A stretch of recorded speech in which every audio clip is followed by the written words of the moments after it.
Hello friend, welcome to my channel JD science classes में आप सभी का स्वागत है। जैसा कि हम यूपी पुलिस के लिए हिंदी के प्रैक्टिस सेट सॉल्व कर रहे हैं, तो आज हमारा ये तीसरे नंबर का प्रैक्टिस सेट होगा।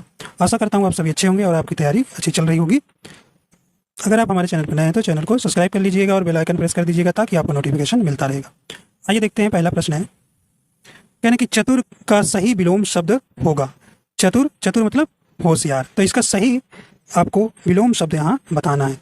ऑप्शन ए कहने की मूढ़, ऑप्शन बी कहने की गुण, या ऑप्शन सी कहने की स्थिर, या ये सभी। सही ऑप्शन कौन सा हो जाएगा? तो ऑप्शन नंबर इसका कौन सा हो जाएगा? चतुर का सही विलोम मूढ़ हो जाएगा, तो ऑप्शन नंबर इसका ए नंबर सही हो जाएगा। ठीक है, ए नंबर सही हो जाएगा। तो मूढ़ का मतलब ना समझ, ठीक, तो इस प्रकार आपका ए नंबर सही हो जाएगा। आइए अगला देखते हैं, कहने की गति शब्द के अनेकार्थक शब्द समूह का चयन कीजिए।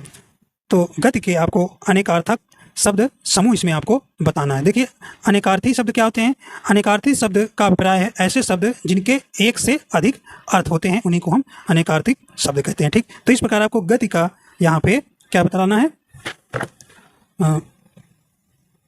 अनेकार्थक बताना है। देखिए, कहने की ऑप्शन है, कहने की चाल, गमन, ज्ञान, भी कहने की शिक्षक, बड़ा, भारी, कहने की हल्दी, नदी, दुर्गा, या डी नंबर कहने की विष्णु, कुम्हार, गांव का पुरोहित। तो सही ऑप्शन यहाँ पे कौन सा हो जाएगा?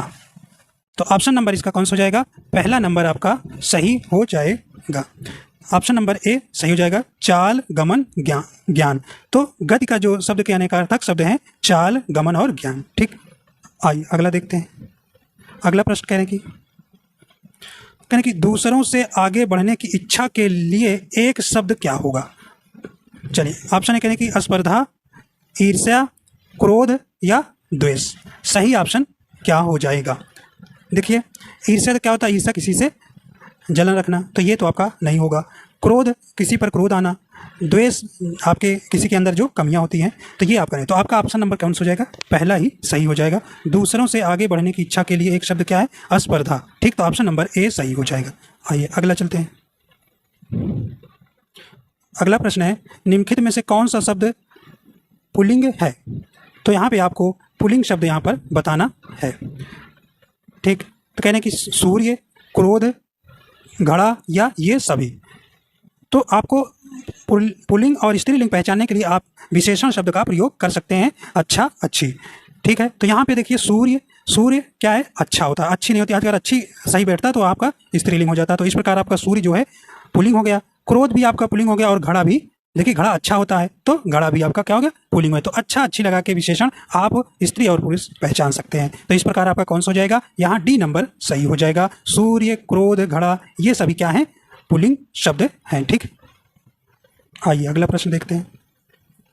अगला प्रश्न कहने की निर्देश देखिए, कहने की आपको यहाँ 43 में 43 नंबर प्रश्न कहने की नीचे दिए गए चार विकल्पों में से तत्सम शब्द का चयन करना है। कहने की थान, स्थान, या अस्था, या स्नान। तो इसमें आपका सही ऑप्शन कौन सा हो जाएगा? तो यहाँ तत्सम आपको बताना है। ठीक, तो आपका यहाँ पर ऑप्शन नंबर यहाँ पे डी नंबर सही हो जाएगा, स्नान। तो ऐसे तत्सम आपके पिछले वर्ष तत्सम से परिभाषा से प्रश्न आया था। तो तत्सम आप जानते हैं कि तत्सम ऐसे शब्द हैं जो संस्कृत से आके हिंदी में, संस्कृत में हूबहू प्रयोग किए जाते हैं, उनको हम क्या कहते हैं? तत्सम कहते हैं। तो इस प्रकार आपका डी नंबर सही हो जाएगा। तो स्नान आपका तत्सम शब्द हो गया। अगला प्रश्न है, कहने की निम्नलिखित में से कौन सा शब्द बहुवचन है? देखिए, यहाँ पे आपको बताना है कि इसमें कहने की कौन सा शब्द आपका यहाँ बहुवचन है। कहने की प्राण, माल, जनता, या सामान। तो सही ऑप्शन कौन सा हो जाएगा? तो आपका यहाँ पर ऑप्शन नंबर से कौन सा हो जाएगा? तो ए नंबर आपका सही हो जाएगा। प्राण जो है आपका बहुवचन है। ठीक, प्राण शब्द जो है आपका बहुवचन यहाँ हो जाएगा। देखिए, कुछ शब्द सदैव जैसे बहुवचन में प्रयोग होते हैं, जैसे आपका प्राण, प्राण हो गया, दर्शन, आंसू, आंसू, होश, होश, बाल, हस्ताक्षर, हस्ताक्षर। तो ये शब्द जरूर आप तैयार कर लीजिए, इन्हीं में से आपको पूछता है। तो प्राण, दर्शन, आंसू, होश, बाल, हस्ताक्षर, ये हमेशा सदैव और सदैव, ये एसआई में भी आपके प्रश्न आए थे इस ठीक। तो यहाँ से तो आपको याद रखना है कि ये हमेशा जो है बहुवचन में होते हैं। ठीक है, आइए देखते हैं कुछ जो सदैव एक वचन में होते हैं। देखिए, जो सदैव एक वचन में होते हैं, एक वचन में प्रयोग किए जाते हैं, जैसे माल हो गया, जनता हो गया, सामान हो गया, सामग्री हो गया और सोना हो गया। तो ये आपके हमेशा क्या होते हैं, हमेशा एक वचन में प्रयोग होते हैं। ठीक, तो इसको आप याद रखिए। तो आपके यहाँ ए नंबर ऑप्शन सही हो जाएगा। ठीक है, आइए अगला प्रश्न है। देखिए, अगला प्रश्न कह रहे हैं कि नीचे दिए गए 4 विकल्पों में से आपको यहाँ तद्भव शब्द का चयन करना है। चलिए, तो यहाँ पे आपको तद्भव शब्द यहाँ पर चयन करना है 45। कह रहे कि अंत्र, अंध या अंगुष्ठ या अनड़ी। तो सही ऑप्शन क्या हो जाएगा, अनड़ी जो है आपका तद्भव हो जाएगा। तो इस प्रकार आपका हो जाएगा। आइए देखते हैं अगला प्रश्न है। कह रहे हैं कि सौरभ धीरे धीरे दौड़ा अतः असफल हो गया। इस वाक्य में धीरे धीरे क्या है? कह रहे हैं कि क्रिया है, प्रत्यय शब्द है, क्रिया विशेषण है या विशेषण है। तो सही ऑप्शन क्या हो जाएगा? तो धीरे धीरे क्या है आपका, क्रिया विशेषण है। तो ऑप्शन नंबर कौन सा हो जाएगा, सी नंबर आपका यहाँ सही हो जाएगा। सी नंबर आपका यहाँ सही हो जाएगा। तो क्रिया विशेषण क्या होते हैं, वे शब्द जो वाक्य में क्रिया की विशेषता बताते हैं उन्हें क्रिया विशेषण कहते हैं। ठीक, तो आपका यहाँ सी नंबर सही हो जाएगा। आइए अगला देखते हैं। कहने की अरे का कारक चिन्ह है। तो कहने की संबंध है, संबोधन है, कर्म है या कर्ता कारक है। सही ऑप्शन कौन सा हो जाएगा? तो अरे का कारक चिन्ह किसका है भी, ये संबोधन है। तो ऑप्शन नंबर इसका कौन सा हो जाएगा, बी नंबर सही हो जाएगा। तो संबंध बोधन कारक क्या है, संज्ञा के जिस रूप में किसी को पुकारने, चेतावनी देने या संबोधित करने का बोध होता है उसे संबोधन कारक कहते हैं। ठीक, जैसे अरे मूर्ख, संभल जा। तो इस प्रकार कुछ शब्द हैं, तो आपको याद रखना है। तो कारक आप जानते हैं 8 प्रकार के होते हैं। ठीक है, तो चलिए अगला प्रश्न है, सर्वनाम के कितने भेद हैं? तो ये आपको बताना है कि सर्वनाम के कितने भेद होते हैं। कह रहे कि 4, 5, 6 या 8। तो सही ऑप्शन कौन सा हो जाएगा? तो सर्वनाम के कुल कितने भेद होते हैं? 6 भेद होते हैं। सर्वनाम के कुल 6 भेद होते हैं।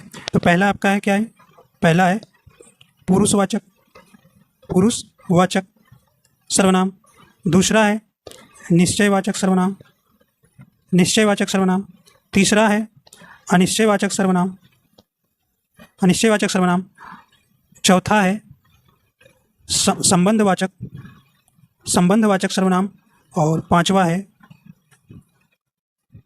प्रश्नवाचक सर्वनाम, प्रश्नवाचक सर्वनाम। और छठा कौन सा हो जाएगा, निजवाचक सर्वनाम, निजवाचक सर्वनाम। ठीक, तो इस प्रकार आपके 6 प्रकार के सर्वनाम कौन कौन से, पुरुषवाचक सर्वनाम, निश्चयवाचक सर्वनाम, अनिश्चयवाचक सर्वनाम, संबंधवाचक सर्वनाम, प्रश्नवाचक सर्वनाम और निजवाचक सर्वनाम।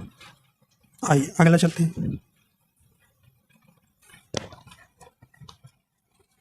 अगला प्रश्न है, इनमें से कहने कि कौन सा विशेषण कालबोधक नहीं है? कालबोधक नहीं है। कहने कि पुराना आपका ये है, उत्तरी है, अस्वस्थ है। तो आपका ऑप्शन नंबर कौन सा हो जाएगा, कसैला। तो ये कसैला आपका कैसा एक विशेषण शब्द है। ठीक, तो विशेषण शब्द है, तो इसमें विशेषण कालबोधक पूछा है कि नहीं है। तो इसमें देखिए कसैला आपका एक सिर्फ विशेषण है। तो इस प्रकार आपका यहाँ सी नंबर सही हो जाएगा। तो विशेषण आपके कितने हैं, विशेषण आपके 4 प्रकार के होते हैं। कितने प्रकार के, 4 प्रकार के विशेषण। कितने प्रकार के, 4 प्रकार के होते हैं। कौन कौन से, एक गुणवाचक विशेषण, संख्यावाचक विशेषण, परिमाणवाचक विशेषण और सार्वनामिक विशेषण। ठीक, अगला प्रश्न है,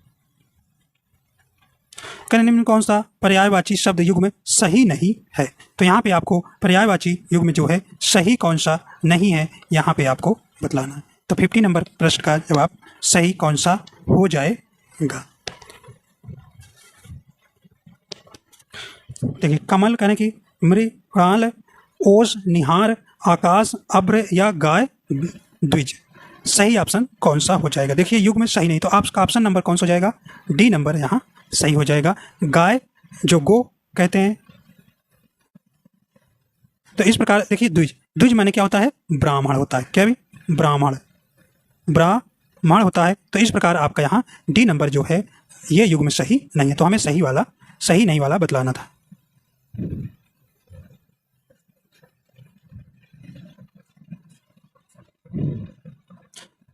आइए अगला प्रश्न देखते हैं। आइए देखते हैं अगला प्रश्न है। अगला प्रश्न कह रहे हैं कि लेख लिखा गया वाक्य में किस वाच्य का प्रयोग हुआ है। तो लेख लिखा गया, देखिए कहने की कर्मवाच्य, कर्तवाच्य या भाववाच्य। तो इसमें सही ऑप्शन कौन सा हो जाएगा, आपका ऑप्शन नंबर ए हो जाएगा, कर्मवाच्य। क्या हो जाएगा, कर्मवाच्य। तो कर्मवाच्य क्या है, जिस वाक्य में कर्म की प्रधानता का बोध होता है उसे कर्मवाच्य कहते हैं। ठीक, तो यहाँ पे कर्मवाच्य है। तो वाच्य जानते हैं आप कितने प्रकार के होते हैं, 3 प्रकार के होते हैं, कर्तवाच्य होता है, कर्मवाच्य और भाववाच्य। ठीक, तो इस प्रकार आपका ए नंबर यहाँ सही हो जाएगा। आइए अगला प्रश्न देखते हैं। अगला है, करें कि मध्य आलय का संधि विच्छेद होगा। तो इसमें सही ऑप्शन आपका कौन सा हो जाएगा, करें कि मध्य प्लस वालय या मध्य प्लस आलय या मध्य प्लस वलय या मध्य प्लस आलय। सही ऑप्शन इसमें हो जाएगा ऑप्शन नंबर यहाँ बी नंबर हो जाएगा, मध्य प्लस आलय जो है मध्य आलय का सही संधि विच्छेद हो जाएगा। यहाँ पे कौन सी संधि है, इसमें यण स्वर संधि है। ठीक है, ठीक, इस प्रकार आपका ऑप्शन नंबर यहाँ बी नंबर सही हो जाएगा। आइए अगला प्रश्न देखते हैं। कहने की 4 दिन की चांदनी मुहावरे का अर्थ है।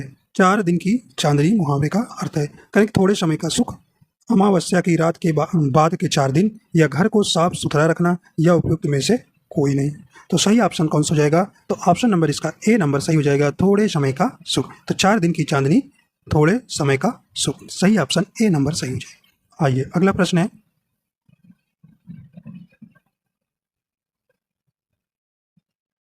आइए अगला प्रश्न करें कि अव्यय के कितने भेद हैं। तो यहाँ पे आपको बताना है अव्यय के कितने भेद हैं। सही ऑप्शन, अव्यय के कुल कितने भेद हैं, तो ऑप्शन नंबर इसका कौन सा हो जाएगा, सी नंबर सही हो जाएगा। अव्यय के कुल 4 भेद होते हैं। कौन कौन से, पहला है क्रिया विशेषण, क्रिया विशेषण, दूसरा है संबंध बोधक, संबंध बोधक, तीसरा है समुच्चय बोधक, और चौथा है विस्मयादि बोधक, यादि बोधक। ठीक है, तो इस प्रकार आपके अव्यय के 4 भेद हैं। ठीक, क्रिया विशेषण, संबंध बोधक, समुच्चय बोधक और विस्मयादि बोधक। आइए अगला देखते हैं। कह रहे कि प्रयोग का उपसर्ग है, मतलब प्रयोग में आपको यहाँ उपसर्ग बतलाना है। चलिए, तो प्रयोग का आप तोड़ेंगे तो प्र प्लस योग, तो उपसर्ग आप जानते हैं किसी मूल शब्द के पहले लगता है, उसी को उपसर्ग कहते हैं। तो आपको देखिए प्र जो है आपका उपसर्ग हो जाएगा, इसमें योग आपका मूल शब्द होगा। इस प्रकार आपका ऑप्शन नंबर कौन सा हो जाएगा, सी नंबर यहाँ सही हो जाएगा। चलिए अगला, कहने की नजराना, नजराना का आपको प्रत्यय बताना है। तो प्रत्यय क्या लगता है, किसी मूल शब्द के बाद में लगता है, किसी मूल शब्द के बाद में लगता है। तो देखिए नज आपका मूल शब्द हो गया प्लस आना, तो इस प्रकार आपका यहाँ पर प्रत्यय क्या हो जाएगा, नजर, नजर आपका मूल शब्द होगा, नजर, नजर प्लस आना। ठीक, नजर आपका मूल शब्द हो गया प्लस आना प्रत्यय, तो आपका ऑप्शन नंबर कौन सा जाएगा, बी नंबर यहाँ सही हो जाएगा। चलिए अगला देखते हैं। अगला कहने की कोष्टक इतना में दिए गए विराम चिन्ह का नाम है। चलिए कहें प्रतिशत चिन्ह, पाद चिन्ह, त्रुटि चिन्ह या लोप चिन्ह। तो सही ऑप्शन कौन सा हो जाएगा, तो ये जो आपका कोष्टक में जो चिन्ह दिया है इसे त्रुटि चिन्ह कहते हैं। तो ऑप्शन नंबर क्या हो जाएगा, सी नंबर हो जाएगी। देखिए जैसे आप वाक्य लिख रहे हैं, जैसे मामा आज गे, गे लिख दिए तो आए आपका छूट गया, मामा आज आएंगे, तो आए छूट गया, तो आप यहाँ ऊपर ये चिन्ह लगा देंगे तो पता चलेगा कि यहाँ त्रुटि चिन्ह है। ठीक है, तो इस प्रकार आपका सी नंबर सही आ जाएगा। आइए देखते हैं अगला प्रश्न है। आइए अगला प्रश्न कह रहे हैं कि करें श्रृंगार रस के कितने भेद हैं। तो श्रृंगार रस के कितने भेद होते हैं आपके, करें 2, 3, 1, 4। तो श्रृंगार रस के आपके कितने भेद होते हैं, 2 भेद होते हैं। तो ऑप्शन नंबर इसका पहला हो जाएगा, ऑप्शन नंबर पहला हो जाएगा। कौन सा हो जाएगा भाई, एक होता है संयोग श्रृंगार, संयोग श्रृंगार, दूसरा है वियोग श्रृंगार, वियोग श्रृंगार। तो यहाँ श्रृंगार रस से आपसे पूछता है किस रस को आपको रसराज कहा जाता है या रसपति कहा जाता है। तो आप याद रखना श्रृंगार रस को क्या कहा जाता है, रसराज कहा जाता है। ठीक है, इसे जरूर ध्यान रखिएगा, ये पूछा गया कई बार प्रश्न में। ठीक है, तो आइए देखते हैं। और देखिए रस आपसे पूछे कितने प्रकार के होते हैं, तो आप बताएंगे 9 प्रकार के। अगर आपसे ये पूछ ले कि अस्थाई भावों की संख्या कितनी होती है, अस्थाई भावों की संख्या कितनी होती है, तो 9 ही बताना। ठीक है, प्रश्न ऐसे पूछेगा रसों की संख्या कितनी है, तो 9 ही बताना ऑप्शन में रहेगा। और अगर अस्थाई भावों की संख्या पूछे तो 9 ही बताना। देखिए कभी अगर आप ऑप्शन में 9 नहीं रहेगा तो आप 11 लगाइएगा। क्या भी 11 लगाइएगा। देखिए जो श्रृंगार रस के है, इसके बाद में अंतर्गत 2 रस नए आए थे, वात्सल्य रस और भक्ति रस। ठीक है, तो श्रृंगार रस के ये भाग हैं, वात्सल्य रस, वात्सल्य रस और भक्ति रस। ठीक है, भक्ति जो रस है ये जो है किसके भाग हैं, ये आपके श्रृंगार रस के। ठीक है, तो इन अगर 9 नहीं रहता, 9 नहीं रहेगा ऑप्शन में, तो 11 रहेगा, तो 11 भी लगा देना। ठीक है, आइए देखते हैं इनके। देखिए अस्थाई भाव आपसे पूछा था नवों के। देखिए श्रृंगार रस के अस्थाई भाव क्या होता है, रति होता है। ठीक है, रति होता है। और करुण रस के आप जानते हैं शोक होता है। इनके याद रखिए, ये आपके पूछे जाते हैं। शोक। वीर रस के उत्साह होता है, उत्साह होता है। ठीक है, और हास रस के हास होता है। और रौद्र रस के क्रोध होता है। क्या भाई, क्रोध होता है। और बीभत्स रस का क्या होता है, घृणा या जुगुप्सा। ठीक है, घृणा या जुगुप्सा। ठीक है, तो ये भी याद रखिएगा। और भयानक रस के क्या होता है, भय, अस्थाई भाव बता रहे हैं, भय। और अद्भुत रस का आश्चर्य या विस्मय, याद रखिए, आश्चर्य या विस्मय। और शांत रस का निर्वेद। देखिए शांत रस का बहुत पूछा जाता है, तो आप शांत रस का निर्वेद याद रखिए, निर्वेद या निवृत्ति भी कहते हैं। ठीक है, तो ये आप याद रखिएगा, इनको अस्थाई भाव जरूर याद रखिएगा। देखिए श्रृंगार रस का ज़्यादा पूछता है और आपका शांत रस का पूछता है। ठीक है, और सब और वीर रस का। ठीक, तो ये सब आप रौद्र रस का, क्रोध तो आप तुरंत पकड़ लेंगे। तो ये 2, 3 ज़्यादा पूछे जाते हैं, तो इनको सबको याद रखना है क्योंकि कोई भी आ सकता है। ठीक है, चलिए तो आप श्रृंगार रस के कितने भेद हैं भाई, तो आपके 2। ठीक है, तो आपका ऑप्शन नंबर यहाँ ए हो जाएगा। अगला देखिए,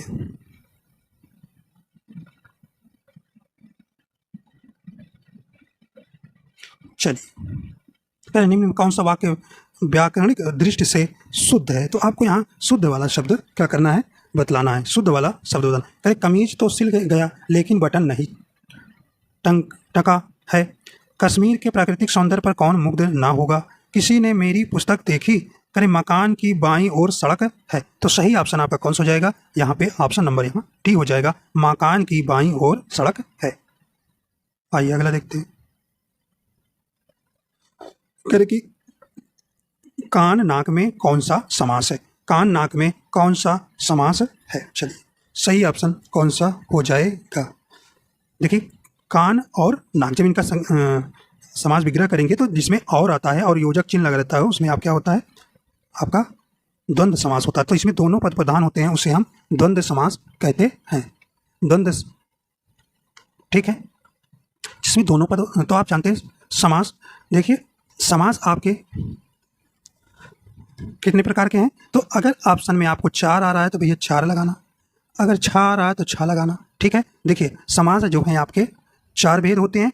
अब लेकिन कितना, संस्कृत में पूछे तो कितने हैं, हिंदी में देखिए 4 ही होते हैं और संस्कृत में कितने होते हैं, 6 होते हैं। लेकिन आपको ऑप्शन ज़्यादातर 6 ही आएगा तो 6 ही लगाना। ठीक है, 6 ही आपको लगाना है। ठीक, तो जो 4 हैं वे आपके कौन कौन से हैं। जो 4 हैं वे आपके द्वंद्व समास हो गया, तत्पुरुष समास हो गया, अव्ययी भाव समास और बहुब्रीहि समास हो गया। और जो 2 हैं वो तत्पुरुष के भेद हैं। क्या, तत्पुरुष के भेद माने जाते हैं। कौन कौन से, दिगु और कर्मधारय। ठीक है, कर्मधारय।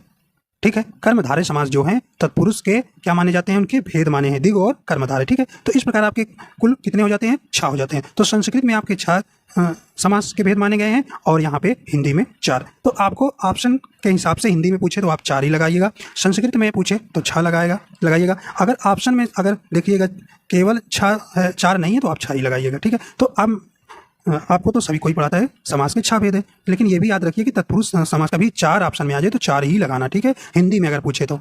ठीक है, ध्यान दीजिएगा। आइए देखते हैं। तो आप याद रखिए कि तत्पुरुष समास के द्विगु और कर्मधारय भेद माने जाते हैं। देखिए तत्पुरुष समास, देखिए तत्पुरुष समास के क्या होते हैं, उत्तर पद प्रधान होता है और पूर्व पद क्या होता है, गौण होता है। ठीक है, गौण होता है, तो ये याद रखिएगा। और द्विगु समास में जो है पहला पद क्या होता है आपका, संख्यावाची होता है, दूसरा संज्ञा होता है। ठीक है, और तो कर्मधारय में पहला पद या दूसरा पद क्या होता है, विशेषण होता है, और आखिरी पद या अंतिम पद क्या होता है, संज्ञा होता है। ठीक, और आप जानते हैं बहुब्रीहि समास के बारे में। बहुब्रीहि समास क्या होता है भाई, बहुब्रीहि समास में दोनों पद क्या होते हैं, अप्रधान होते हैं, किसी तीसरे पद की ओर संकेत करते हैं। ठीक है, और देखिए अव्ययी भाव समास में पूर्व पद प्रधान होता है। ठीक है, तो इसमें आप कुछ याद रखिए, ऐसे धीरे धीरे हम कराएंगे। क्वेश्चन आप प्रैक्टिस सेट में आता रहेगा तो जानकारी आपको हम पूरी इसमें कंप्लीट दे देंगे। ठीक है, तो याद रखिएगा, जैसे पूछेगा प्रश्न वैसे आपको जवाब। हिंदी में पूछे 4 बताना, अगर ऑप्शन में आपके 4 ऑप्शन नहीं ना तो 6 ही लगाना भाई, क्योंकि आपको ज़्यादातर आप पढ़ते हैं 6 से 6 मतलब 6 ही आपके समास है। ठीक है, चलिए, तो भाषा की सबसे छोटी इकाई है, भाषा की सबसे छोटी इकाई है, तो कौन सी आपकी वर्ण हो जाएगी। ठीक है, चलिए अगला देखिए, यानी कि संयुक्त को छोड़कर हिंदी में मूल वर्णों की संख्या है, मतलब संयुक्त शब्द छोड़कर मूल वर्णों की कुल कितनी संख्या है, तो आपको याद रखना है। आपका ऑप्शन नंबर भी हो जाएगा, कितने हो जाएगा, 44। ठीक है, 44। देखिए आप बताते हैं, तो देखिए 11 आपके स्वर होते हैं, 11 क्या होते हैं, स्वर होते हैं। फिर 25 क्या होते हैं, स्पर्श व्यंजन होते हैं। ठीक है, 25, 4 जो है ऊष्म में होते हैं, सब ये आपके प्रश्न पूछे गए हैं, ऊष्म व्यंजन होते हैं। और 4 क्या होते हैं, अंतस्थ होते हैं। ठीक है, अंतस्थ होते हैं, व्यंजन होते हैं। और 4 क्या हैं, संयुक्त हैं, संयुक्त व्यंजन हैं।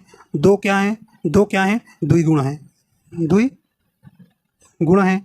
और 2 क्या है, अयोगवा, 2 क्या है, अयोगवा। तो आप इनको जोड़ेंगे तो कुल कितने हो जाएंगे, 52 वर्ण। ठीक है, 52 वर्ण। तो क्या भाई आपके 11 स्वर हैं, 25 स्पर्श हैं, 4 उष्ण व्यंजन हैं, 4 अंतस्थ व्यंजन हैं, 4 संयुक्त व्यंजन हैं, 2 द्विगुण हैं और 2 अयोगवा हैं। तो इनको जोड़ोगे तो 52 शब्द हो जाएगा। ठीक है, तो इसमें से कह रहे हैं कि संयुक्त अगर निकाल दिया जाए तो कितने होंगे, तो कुल कितने होंगे, 44 हो गए। देखिए 4 जो हैं आपके क्या होते हैं, संयुक्त व्यंजन होते हैं, और 4 संयुक्त स्वर भी होते हैं। ठीक, तो इनको 8 निकाल देंगे तो आपका कितने बचेंगे, 44 हो जाएगा। ठीक है, चलिए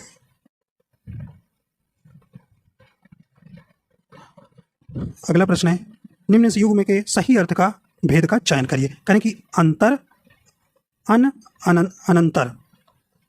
ठीक, अंतर अनंतर का सही आपको युग्म आपको यहाँ बतलाना है, सही आपको युग्म बतलाना है। चलिए, तो कौन सा हो जाएगा, अंतर माने आप कहते हैं भिन्नता, और अनंतर मतलब बाद में, तो आपका ऑप्शन नंबर ए सही हो जाएगा। आइए देखते हैं,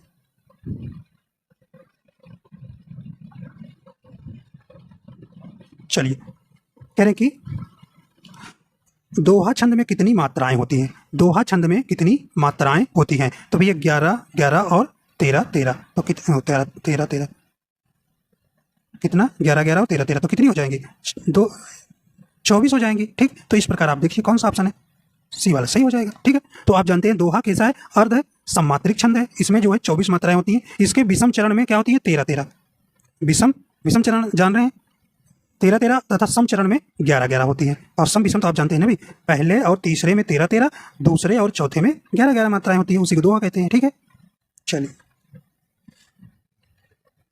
देखिए 65 नंबर प्रश्न है भी, कह रहे कि अनुप्रास किस प्रकार का अलंकार है, अनुप्रास किस प्रकार का अलंकार है, कहीं शब्द अलंकार, अर्थालंकार, उभय अलंकार और पश्चात अलंकार। तो अनुप्रास अलंकार के इसका भेद है भी, ये आपका शब्द अलंकार के हैं। ठीक है, शब्द अलंकार के भेद हैं। तो जानते हैं आप अलंकार मुख्यतः कितने हैं, शब्द अलंकार और अर्थालंकार, एक उभय अलंकार होता है। ठीक, तो यहाँ इसको आपको अनुप्रास अलंकार पूछ रहा है, किस अलंकार का भेद है, तो ये शब्द अलंकार के हैं, किसके, शब्द अलंकार के अंतर्गत आता है। ठीक, तो शब्द अलंकार के मुख्यतः कौन कौन से? अनुप्रास अलंकार, यमक अलंकार, श्लेष अलंकार, वक्रोक्ति अलंकार, पुनरोक्ति प्रकाश अलंकार, पुनरोक्ति वाद या वीप्सा अलंकार इसके अंतर्गत हैं। तो आपको 3 मुख्यतः याद रखना है। कौन का? अनुप्रास, यमक और श्लेष। ठीक है, ये आपके शब्द अलंकार के भेद हैं। चलिए अगला है, क्रिया का रूप किसके अनुसार बदलता है? यानी कि वचन के, लिंग के, पुरुष के। तो सही ऑप्शन कौन सा हो जाएगा? तो ऑप्शन नंबर इसका डी नंबर सही हो जाएगा। क्रिया का रूप जो है वचन, लिंग और पुरुष के अनुसार बदलता है। अगला है, देखिए काल के कितने भेद होते हैं? काल के कितने भेद होते हैं? तो काल के आप जानते हैं कितने भेद होते हैं भाई? 3 भेद होते हैं। ठीक, वर्तमान काल, भूतकाल, भविष्य काल। ठीक है, आइए अब देखिए निर्देश पढ़ना है आपको। एक पैसे छोटा से है, पढ़ लेते हैं, फिर इसके प्रश्न इसी से आपको देना है। चलिए, तो आपको प्रश्न संख्या कह रहे हैं कि 68 से 72 तक। ठीक है, आइए देखते हैं। कह रहे हैं कि साहित्य तो एक सात्विक जीवन है, उसे कठिन तपस्या और महान यज्ञ समझना चाहिए। जहाँ व्यक्ति के व्यक्तित्व के कोई स्वतंत्र विषय नहीं रह जाते, उच्च साहित्य की वह भावभूमि है, वहाँ अपरिग्रह का साम्राज्य है। फोटो नहीं, आइए देखते हैं, फोटो नहीं छापे जाते, वहाँ वाणी मौन रहती है, गाथा गाने में सुख नहीं मानती। उस उच्च स्तर से जितने क्रियाकलाप होते हैं आत्म प्रेरणा से होते हैं, पर आज दिन हिंदी में आत्म प्रेरणा और आत्मकथा का नाम लेना पाखंड बढ़ना है। हमारे देश में आत्मकथा लिखने की परिपाटी नहीं रही। ठीक, तो आप देखिए इसी से पढ़ना है, आपको देना है जवाब। चलिए देखिए, साहित्य को क्या माना गया है? यानी कठिन साधन और तपस्या, लेखन का महान यज्ञ, कठिन तपस्या और महान यज्ञ। तो आपने पढ़ा था भाई क्या? कठिन तपस्या और महान यज्ञ माना, शुरू में यही आप पढ़े थे। ऑप्शन नंबर इसका कौन सा हो जाएगा? सी नंबर सही हो जाएगा। आइए अगला है, कह रहे हैं कि उच्च साहित्य की भावभूमि क्या है? तो उच्च साहित्य की भावभूमि क्या है? तो ऑप्शन नंबर इसका कौन सा हो जाएगा? ऑप्शन नंबर इसका डी नंबर सही हो जाएगा। जहां व्यक्ति के व्यक्तित्व के कोई स्वतंत्र विषय नहीं रह जाते। ठीक है, देखिए ये पैसेज के ही प्रश्न है आपके। कह रहे कि उच्च स्तर के क्रियाकलाप किससे होते हैं? तो उच्च क्रियाकलाप आपने पढ़ा था, ऑप्शन नंबर बी हो जाएगा, आत्म प्रेरणा से। ठीक है, अगला है, करें किस देश में आत्म कथा लिखने की परिपाटी नहीं रही है? तो किस वर्ष से? तो ऑप्शन नंबर ए हो जाएगा, भारतवर्ष में। आपने नीचे पढ़ा था, हमारे देश में। ठीक है, अगला है, करें हिंदी में किस विधा को पाखंड कहा गया है? तो किस विधा को क्या कहा गया है? पाखंड कहा गया है। तो ऑप्शन नंबर इसका कौन सा हो जाएगा? C number, option C number, आत्मकथा। ठीक है, अब देखिए यहाँ पे आगे, आज देखिए, करें कि नीला चांद उपन्यास के लिए शिव प्रसाद सिंह को किस पुरस्कार से सम्मानित किया गया था? तो नीला चांद उपन्यास के लिए शिव प्रसाद सिंह को किस पुरस्कार से सम्मानित किया गया था? तो ऑप्शन नंबर इसका कौन सा हो जाएगा? बी नंबर, ज्ञानपीठ पुरस्कार से। अगला देखिए, करें कि यामा किसकी रचना है? तो यामा के लिए 1800 कितना 82। तो यामा किसकी रचना है? ये ऑप्शन नंबर इसका बी नंबर सही हो जाएगा, महादेवी वर्मा का। महादेवी वर्मा का। ठीक है, तो इस प्रकार आपका यहाँ बी नंबर हो जाएगा। वहाँ महादेवी वर्मा को जो है, इनको क्या किया गया था? इसके लिए, यामा के लिए इनको ज्ञानपीठ पुरस्कार भी दिया गया था। ठीक है, अगला देखते हैं, करें कि पश्चिमी हिंदी किस अपभ्रंश से विकसित है? तो देखिए, अब पश्चिमी हिंदी कह रहे हैं कि किस अपभ्रंश से विकसित है, तो आपका यहाँ सही ऑप्शन कौन सा हो जाएगा? तो कौन सा हो जाएगा? आपका ऑप्शन नंबर सी हो जाएगा, सौर सैनी। सौर सैनी। देखिए, आपको यहाँ से हिंदी की कुल कितनी 5 उपभाषाएं हैं। ठीक है, कौन कौन सी? पूर्वी हिंदी, पश्चिमी हिंदी, बिहारी हिंदी और राजस्थानी हिंदी और पहाड़ी हिंदी। ठीक है, तो इनके आपसे क्या पूछा जाता है? किस अपभ्रंश से विकसित हुई हैं? देखिए, आपकी पहली है पूर्वी हिंदी। पूर्वी हिंदी, पूर्वी हिंदी का किससे? तो ये अर्ध है, अभी पीसीएस के पेपर में आया था, अर्ध मागधी से। ठीक है, अर्ध मागधी उपभ्रंश से। ठीक है, अगला है, पश्चिमी हिंदी आपने पढ़ लिया कैसे? सौर सैनी से। आइए बिहारी हिंदी बताते हैं। बिहारी हिंदी, बिहारी हिंदी का किससे हुई है? ये मागधी से है, मागधी से। ठीक है, अगला है, चौथा है राजस्थानी हिंदी। राजस्थानी,